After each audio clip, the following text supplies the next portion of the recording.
Hey, this is Nick, Troy, and David with Safety Saturday, and today we're going to go over the blind spot and how to prevent a collision. Today's tip is actually from Scott Newsom, our director with Dedicated East Cedar Rapids. He reached out and said, hey, I got a helpful tip to help our drivers stay safe out there. So what we're going to do is get David in a truck, Troy in a car, and we're going to show you actually how this works. So let's do this. Today's tip is to help you become more of a successful driver when it comes to those lane changes, merging over to that right lane. You got that blind zone, checking your mirrors, doing the old Scotch it, lean and look. David, show us that. You got to lean and look. You got to lean and look. You got to lean and look. Okay. Enough of that. Scott Latchett, darn you and those good old sayings, but back to our tip. Our tip is to let off the gas.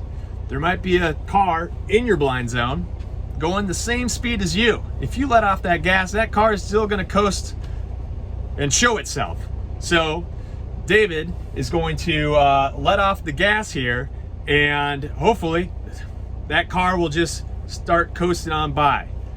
Check your mirrors, do the lean and look, and this new tip, let off the gas. Give it a couple of seconds, that car will start gliding on by and you'll see them and go, oh, car's my blind spot. Wait a little bit, successful merge. So David, let's get out on the road and show everyone how to do this.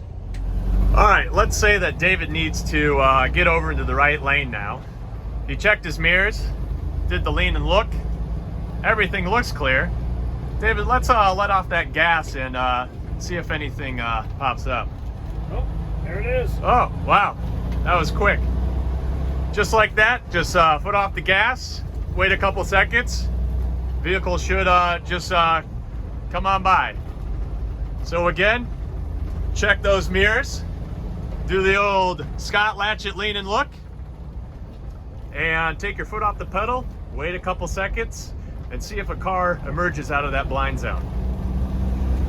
Thanks again, Scott, for that helpful tip. Hope you guys learned something new today. And if you have a tip, please share with the safety team. We'd love to share it with the company and maybe feature it on the new Safety Saturday. Have a safe weekend. Thanks, guys.